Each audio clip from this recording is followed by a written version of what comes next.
Heroes reborn के last episode के अंदर हमने देखा था कि किस तरह से ये पूरी की पूरी दुनिया जो है वो बदल के रह जाती है।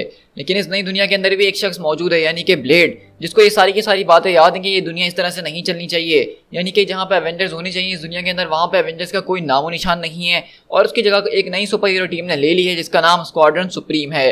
और हम ये भी देख रहे हैं कि साथ में यहाँ पे अमेरिका के जो उस वक्त प्रेसिडेंट बना हुआ है, जिसकी दरअसल ये स्क्वाड्रन सुप्रीम वाली टीम हुआ करती थी।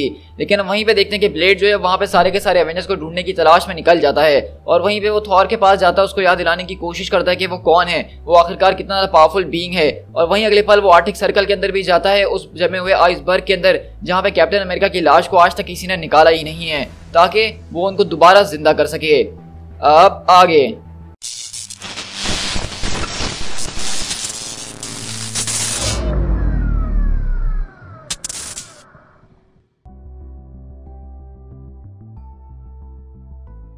तो बेसिकली आज हमारा हीरोज रिबॉर्न का जो इशू नंबर 2 है वो पूरा जो है दरअसल हाइपीरियन की स्टोरी पे बेस करता है।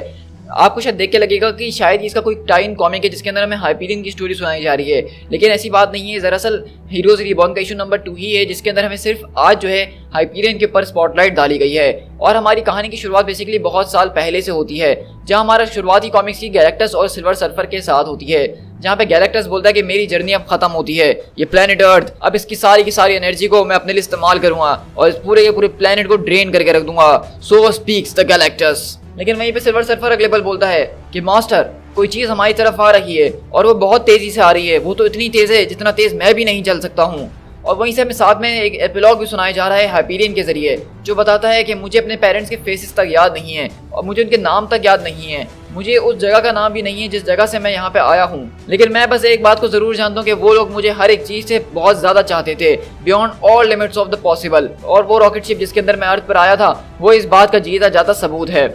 उसी जहाज के अंदर मैं बैठ के यहाँ पे आया और सेफली मैंने यहाँ पे लैंड करा, इस land of hope and heart for liberty के अंदर। और इसके अलावा जो कुछ भी मेरे पेरेंट का हुआ करता था वो सब मुझसे छीन लिया गया जब एक कॉस्मिक मास मर्डरर जो है उनके वर्ल्ड को कंज्यूम करने के लिए आ गया था। लेकिन आज मैं उनको बता दूंगा कि उन लोगों की जो मौत हुई थी वो ऐसी बेकार नहीं गई है, बल्कि मैंने उनकी मौत का पूरा बदला ले लिया है। अब मैं एक ऐसा इंसान बन चुका हूँ जिसके पास एक गजब की एटॉमिक शक्ति मौजूद है जो कि सूरज से चलती है, और मैं इसको करूंगा रेड ब्लडेड अमेरिकन वे के अंदर। तो हम दरअसल यहाँ पे देख रहे हैं कि यहाँ पे हाइपीरियन हमें एक तरह का अपना ओरिजिन सुना रहा है, और ये सुन के आपको बिल्कुल सुपरमैन के ओरिजिन की याद आ गई होगी कि किस तरह उसके पेरेंट्स ने भी जब उसके प्लेनेट खत्म हो रहा होता है तो उसको अर्थ पे भेज देते हैं सुपरमैन को। लेकिन यहाँ पे इन्होंने बहुत अच्छा ट्विस्ट ये दिया है कि हमें ये बताया जा रहा है कि दरअसल हाइपीरियन के जो प्लेनेट था जो खत्म हुआ है उसकी वजह कोई और नहीं बल्कि गैलेक्टस थी। गैलेक्टस ने दरअसल उनके माँ बाप के प्लेनेट को खत्म कर दिया था, तो इसीलिए वहां से उसको बचाने के लिए हाइपीरियन को उन्होंने अर्थ पे भेज दिया। लेकिन अब हम देखते हैं कि जैसे यहाँ पे गैलेक्टस अर्थ के ऊपर उसको कंज्यूम करने के लिए आया है तो हाइपीरियन इस बात को जान चुका है। और वहीं हम अगले पल देखते हैं कि हाइपीरियन अपनी सुपरसोनिक स्पीड के साथ आता है और वहां पे गैलेक्टस का सर फोड़ते हुए उसके आर पार निकल जाता है। मतलब लिटरली यहाँ पे सिर्फ एक ही ब्लो के अंदर उसने गैलेक्टस को मार दिया है। अब इस चीज के ऊपर मैं बहुत ज्यादा आर्ग्यूमेंट कर सकता हूँ, क्योंकि गैलेक्टस कोई ऐसी बीइंग नहीं है जिसको सिर्फ एक पंच मार के या एक ब्लो मार के हरा दिया जाए। ये कॉस्मिक लेवल की पावर रखती है और ये बहुत ही ज्यादा ताकतवर एंटिटी है। लेकिन यहाँ पे गैलेक्टस को इन्होंने जानबूझ के जो है डी पावर दिखाया है, और मे भी पॉसिबल कि शायद इस यूनिवर्स का जो गैलेक्टस है वो हमारी यूनिवर्स वाली जितना ताकतवर नहीं है। लेकिन ऑल इन ऑल ये बात समझने वाली है कि यहाँ पे हाइपीरियन ने गैलेक्टस को सिर्फ एक ही ब्लो के अंदर उसका काम तमाम कर दिया। और यहीं से हमारी कहानी अब प्रेजेंट के अंदर शिफ्ट होती है, जहाँ पे हम देखते हैं कि बेसिकली हाइपीरियन मॉडर्न वर्ल्ड के अंदर जो है बैठा हुआ है, और वो यहाँ पे बता रहा होता है कि किस तरह वो अब इस दुनिया के अंदर सुपर हीरो वाले काम तो कर रहा है, लेकिन उसकी जो पार्ट टाइम जॉब है जो इंसानों की तरह रहता है, तो वो एक हिस्ट्री का टीचर है और स्कूल में बच्चों को जो है यहाँ पे वो पढ़ा रहा होता है। और वो यहाँ पे देख रहे होते हैं कि कुछ बच्चों के पेपर्स वगैरह को भी चेक कर रहा होता है और यहाँ पे वो कुछ चीज़ें अपनी डिस्कस कर रहा होता है। लेकिन इतनी देर में हम देखते हैं कि यहाँ पे जब वो अपने स्कूल में बैठा होता है तो अचानक उसको एक फ्रीक्वेंसी सुनाई देती है जिसमें उनको बुलाया जा रहा होता है कि calling Hyperion all supersonic emergency frequencies, हमें जो है हाइपीरियन की जरूरत है। This is doctor Richards at Shields lab. यहाँ पे कुछ जो है बहुत बुरी तरीके से खराब हो चुके हैं नेगेटिव जोन पोर्टल के अंदर, तुम्हें जितनी जल्दी हो सके वहां पे आना होगा। और वहीं अगले पल हम देखते हैं कि जैसे ही वहाँ पे रीड रिचर्ड अपना मैसेज भेजते हैं, अगले पल वहाँ पे हाइपीरियन उनके पीछे आगे खड़ा होता है।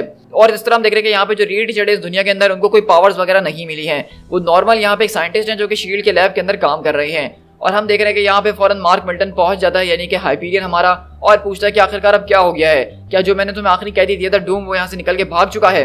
तो वहीं हम पीछे से देखते हैं कि यहाँ पे बैन ग्रिम भी आता है, जो वो भी बिल्कुल नॉर्मल इंसान की तरह लग रहा है, इसको भी कोई पावर्स नहीं मिली है, और कहता है कि तुम्हें उस बिग गाय की परवाह करने की कोई जरूरत नहीं है, वो अभी भी लॉकडाउन के अंदर ही है और ये उसके बारे में नहीं है।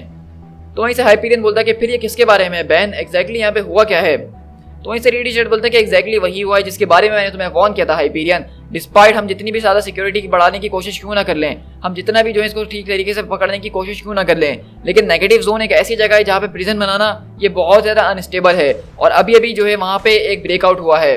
लेकिन वैसे हाइपीरियन बोलता है कि देखो इस वक्त मेरे पास वक्त नहीं है कि मैं तुम्हारी साइंस के बारे में तुमसे डिबेट करूँ रीड। मैं जो हूँ बस सीधे सीधे वो काम करता हूँ जो कि मुझे समझ में आते हैं और मुझे यही सही लगा था कि सारे के सारे कैदियों को अगर हम नेगेटिव जोन में डाल देंगे तो उनसे हमारी जान छूट सकती है और वो बहुत ज़्यादा पावरफुल और डेंजरस क्रिमिनल हैं जैसे विक्टर वॉन डूम। और मैं शायद तुम्हें याद दिलाते हुए चलूँ कि मुझे इस बात की पूरी अथॉरिटी दी गई है ग्रेटेस्ट गवर्नमेंट के जरिए जो कि इस दुनिया के अंदर है। अब मुझे बताओ कि वो कौन था जिसने ब्रेकआउट करा और वहाँ से कौन कौन लोग भाग चुके हैं। वहीं से रीड शेड बोलते हैं कि जब तुमने डूम को वहाँ पे भेजा होगा तो शायद उसके जरिए रियलिटी थोड़ी देर के लिए पंक्चर हो गई होगी और उसी का इस्तेमाल करते हुए उन लोगों ने वहाँ से ब्रेकआउट की होगी। लेकिन वहीं से बैन ग्रिम बोलता है कि खैर हाइपीरियन को ये समझाने की कोई जरूरत नहीं है, अब जाओ हाइपीरियन उनको जाके फौरन से पकड़ो। और इसी तरह हम देखते हैं कि वहाँ पे हाइपीरियन पहुंचता है उन सारे के सारे लोगों से मुकाबला करने के लिए जो नेगेटिव जोन से भाग के निकल आए हैं। और इनमें से पहले हम जो शख्सियतों को देखते हैं, जो ग्रुप को देख रहे हैं, वो दरअसल कोई और नहीं बल्कि शियार का ग्लैडिएटर और उसका इंपीरियल गार्ड मौजूद है। अब अगर आपको पता है तो ग्लैडिएटर जो एक बहुत ही ज्यादा ताकतवर इंसान है। एक वर्ड के अंदर मैं ये कह सकता हूँ कि ग्लैडिएटर और हाइपीरियन की स्ट्रेंथ जो है वो तकरीबन एक ही जैसी है कॉमिक्स के अंदर। लेकिन हम यहाँ पे देख रहे हैं कि दरअसल ये बताया जा रहा है कि इस दुनिया के अंदर जो ग्लैडिएटर और उसका इंपीरियल गार्ड है वो एक तरह के वायरस का शिकार हो गया है और वो शिकार कोई और सा नहीं बल्कि ब्रूट का शिकार है। अब ब्रूट दरअसल मार्वल कॉमिक्स के अंदर एक ऐसी स्पीसीज है जो किसी भी इंसान या एलियन के ऊपर अगर चढ़ जाए तो वो उसको अपने जैसा बना देती है। इस तरह अगर आपने एलियन मूवी देखी होगी जिसमें जीनोमॉर्फ होता है कि वो लोगों के अंदर जाके अंडे देता है और उसके अंदर से एक एलियन निकल आता है, तो उसी तरह ब्रूट का भी यही काम है कि एक बार अगर वो किसी के ऊपर चढ़ जाए तो उनसे आज़ाद होना ये बहुत ही ज़्यादा मुश्किल काम है। और इसी तरह हम देख रहे हैं कि हमें बताया जा रहा है कि इस दुनिया के ग्लैडिएटर और इंपीरियल गार्ड के ऊपर कहीं पास्ट के अंदर जाके कुछ ऐसा हुआ था कि वहाँ पे ब्रूट ने जो है पूरे के पूरे इंपीरियम को कॉन्क्योर कर लिया और इस वजह से यहाँ के सारे लोगों को नेगेटिव जोन में बंद कर दिया गया था। और उसके बाद जो अगली एंटिटी जिससे यहाँ पे हाइपीरियन मुकाबला करने जा रहा है उसका नाम मिस्टर बियॉन्डर है। अब ये आप अंदाजा लगा सकते हैं कि इस दुनिया के अंदर जो बियॉन्डर है वो कुछ इस तरह से दिखता है, यानी बहुत ही अजीबोगरीब और उसकी बहुत लंबी सी ज़बान है जिसके जरिए वो हाइपीरियन को पकड़ने की कोशिश कर रहा है।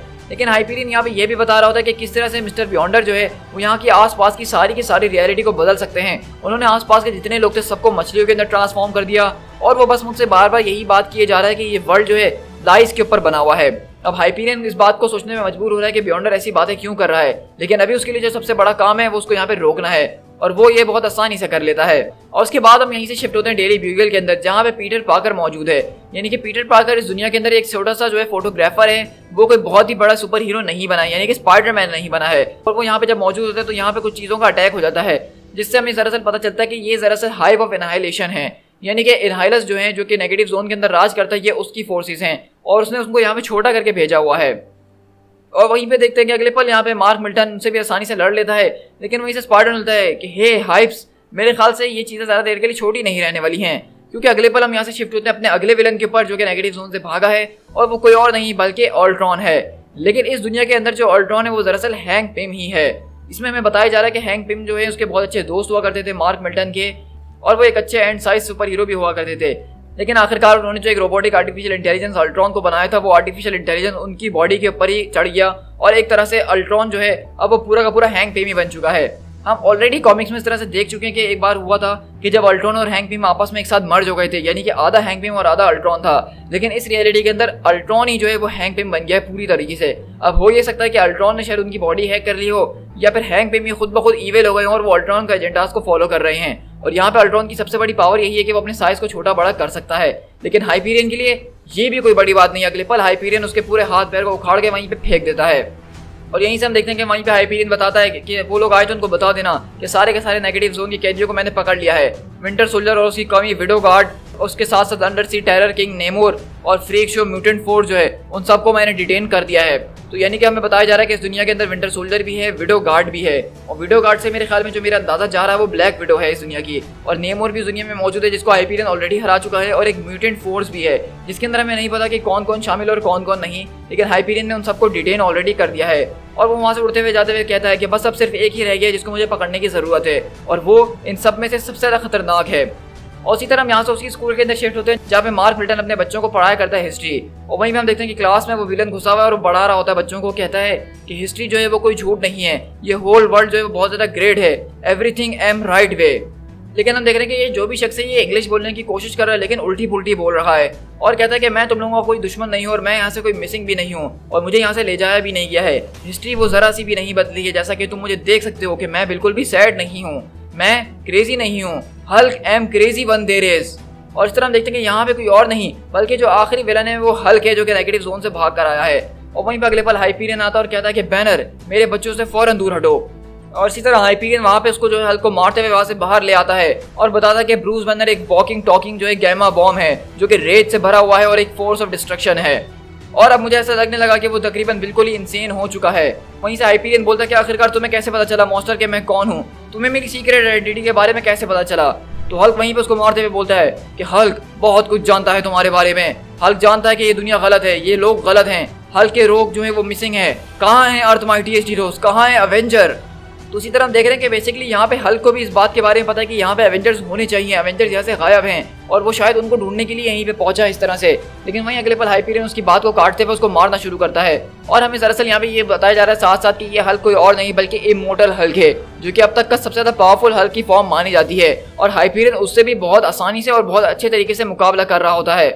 और इसी तरह हम देखते हैं कि हल्क वहाँ पे हाइपीरियन को बहुत ज्यादा मारता है और उसको अपने हाथों में दबोच लेता है और कहता है कि प्लीज हल्क को खुश रखो, तुम जानते हो ना तुम सब हल्क से तब प्यार करते हो जब वो खुश रहता है। और यहाँ पे बेसिकली हल्क ये बोलने की कोशिश कर रहा है कि उसको और गुस्सा दिलाओ, जब वो और गुस्सा होगा तो वो और ताकतवर होगा। और इस बात को हाइपीरियन समझ चुका है क्योंकि इसका इस दुनिया में बहुत बार हल्क से मुकाबला हो चुका है। और वो यहाँ पे कोई जो अपने एक स्टेटमेंट देता है कि बेसिकली मैं एग्जीक्यूटिव ऑर्डर SSA 1939 को फॉलो करते हुए तुम्हारे सोल के ऊपर मर्सी करता हूँ ब्रूस। और अगले पल हम देखते हैं कि वहाँ पे हाइपीरियन जो है अपनी लेजर बीम से वहाँ पे हल्क की बॉडी को इंसिंटीग्रेट करना शुरू करता है। और हम देख रहे हैं कि हाइपीरियन लिटरली यहाँ पे हल्क को यहाँ पे जान से मार रहा है, चाहे कितनी भी बार मारने की कोशिश क्यों ना कर ले, लेकिन हल्क इन दी एंड वापसी लौट के जरूर आ जाएगा और हमेशा ऐसा ही होते आया है। और वो बताता है कि इस बार भी मैं इसके सारे के सारे, और वो कहता है कि इसको मैंने ओवरऑल बहुत डजन्स ऑफ टाइम मार चुका हूँ और मैं इसको तब तक मारता रहा जब तक सिर्फ एक रेडियो एक्टिव गू बच गई और उस गू को मैंने जाके जो है नेगेटिव जोन में छोड़ दिया। और इवेंचुअली मैं जानता हूँ कि वो सारी की सारी चीजें दोबारा मिलकर बैनर बन ही जाएंगी, लेकिन होपफुली इतनी जल्दी नहीं होगा। और इसी तरह हम दोबारा वहीं उसी स्कूल के अंदर शिफ्ट होते हैं जहाँ पे वो अपने बच्चों को पढ़ा रहा होता है, लेकिन यहीं पे उसके टेबल के ऊपर कुछ पेपर्स वगैरह रखे होते हैं जहाँ पे वो सारी चीज़ों को स्टडी कर रहा होता है। और वो बता रहा होता है कि किस तरह से उसके दिमाग में भी ये बात चल रही है कि आखिरकार हमारे इस मुल्क का जो सबसे ज़बरदस्त ग्रेटेस्ट हीरो था स्टीव रॉजर्स, वो आखिरकार है कहाँ, आखिर उसकी मिस्ट्री को अभी तक सॉल्व क्यों नहीं किया गया। और वहीं अगले पर हाइपीरियन सारी बातों से परेशान हो जाता है और अपने बच्चों को बोलता है कि तुम लोग कुछ देर के लिए यहाँ पे खामोशी से पढ़ो स्टूडेंट्स, मैं भी आया। और हाइपीरियन वहीं पे जो है फौरन निकलता है, स्पेस की तरफ चले जाता है सारी चीज़ों के ऊपर कॉन्सेंट्रेट करने के लिए। और वो हमें यही बता रहा होता है सूरज के अंदर बैठा हुआ है इस वक्त, क्योंकि वो सूरज से ही चलता है और वो लिटरली सूरज के अंदर बैठा हुआ है। और बताता है कि मैंने सारे के सारे पेंटागन के रिकॉर्ड्स को डिगअप करने की कोशिश करी है और जो रिपोर्ट है उसके मुताबिक यही पता चल रहा है कि वो आर्टिक ओशन के अंदर कहीं डूबे हैं। लेकिन मैं जब तक वहाँ पे पहुंचा उनकी सारी की सारी चीज़ों को रिकवर करने के लिए और वहाँ पे उनको पता करने के लिए कि वो उनकी लाश कहाँ मौजूद है, लेकिन वहाँ पे कुछ भी मौजूद नहीं था। मैंने अपनी आंखों से देखा कि वहाँ पे कोई स्टीव रॉजर्स का कोई ट्रेस मुझे नजर नहीं आया। लेकिन जब मैं वहाँ पे पहुंचा उस जगह पे जहाँ स्टीव रॉजर्स को होना चाहिए था, तो मैंने वहाँ कुछ और भी तलाश करा। मैंने देखा कि आइस के अंदर इस तरह के डिजाइन बने हुए थे, पैटर्न्स बने हुए थे, जिससे ये बात साबित हो रही है कि अभी कुछ टाइम पहले ही वहाँ पे कोई आया था रिसेंटली और उसने उस आइस से जो है स्टीव रॉजर्स को रिमूव करके ले गया है। वैसे तो मैं ज़्यादातर किसी की मदद लेना बिल्कुल भी पसंद नहीं करता हूँ, लेकिन मुझे लगता है कि इस बार मुझे नाइट हॉक से बात करनी पड़ेगी, क्योंकि इस दुनिया का सबसे ग्रेटेस्ट डिटेक्टिव वही है और वो मेरी मदद कर सकता है इस पूरे की पूरी चीज़ों को मेक सेंस बनाने के अंदर कि आखिरकार स्टीव की बॉडी को वहाँ से रिसेंटली किसी ने निकाला है तो वो किसने निकाला है। और इसलिए मैं उसके बाद जाके सूरज के अंदर बैठ गया ताकि अपने माइंड को ज़रा क्लियर कर सकूं। और तब जाके मेरे दिमाग में सिर्फ एक ही बात आई कि कैप्टन अमेरिका तो बहुत पहले ही मर चुके हैं, हाइपीरियन ही जो है वो सुपर सेंटिनल ऑफ लिबर्टी है, आज कल और परसों वो सिर्फ मैं ही रहने वाला हूँ इस दुनिया के अंदर और इस दुनिया का सबसे ग्रेटेस्ट हीरो वो सिर्फ मैं ही हूँ। और इसी तरह हम देख रहे हैं कि बेसिकली हाइपीरियन को थोड़े टाइम के लिए स्टीव रॉजर्स की याद जरूर आई थी, लेकिन यहाँ पे उसका जो ईगो है अपना पर्सनल वाला, वो उसको इस बात को सोचने में मजबूर कर रहा है कि वही सबसे बड़ा हीरो इस अमेरिका के अंदर और अब स्टीव रॉजर्स की जरूरत नहीं है क्योंकि वो बहुत पहले मर चुके हैं।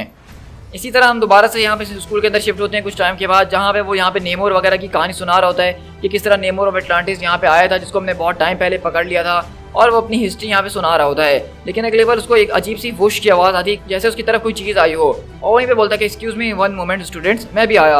और वहीं से मार्क मिल्टन जो है अपनी क्लास के बाहर आता है जहाँ पे वो देखता है कि एक आदमी बैठा हुआ है जो कि बिल्कुल होमलेस टाइप का लग रहा है और बहुत ही गरीब लग रहा है। तो वहीं से हाइपीरियन बोलता है कि सर क्या मैं आपकी कोई मदद कर सकता हूँ।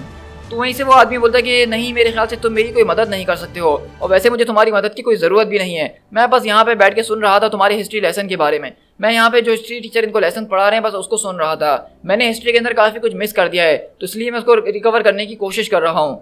तो वहीं से मार्क बोलता है कि आई एम सॉरी, क्या आपका कोई बच्चा वगैरह यहाँ पे स्कूल के अंदर पढ़ रहा है जिसको आप लेने के आए हैं? तो कहता है कि नहीं, उस चीज़ का तो मुझे कभी चांस ही नहीं मिला। आई कैसी दूसरी चीज़ है जो कि मुझसे छीन ली गई थी, मैं इसके काबिल कभी बन ही नहीं सका। तो वहीं से मार्क मिल्टन बोलता है कि फिर मुझे माफ़ कीजिएगा, लेकिन मुझे आपसे ये कहना ही होगा कि आपको स्कूल ग्राउंड को इस तरह छोड़ के जाना होगा। आप इस तरह यहाँ पे आके नहीं बैठ सकते हैं। लेकिन अगर आपको हिस्ट्री पढ़ने का इतना शौक है और इसमें इंटरेस्टेड हैं, तो मैं आपको कुछ लाइब्रेरीज और कुछ कोर्सेज को जो है रिकमेंड कर सकता हूँ।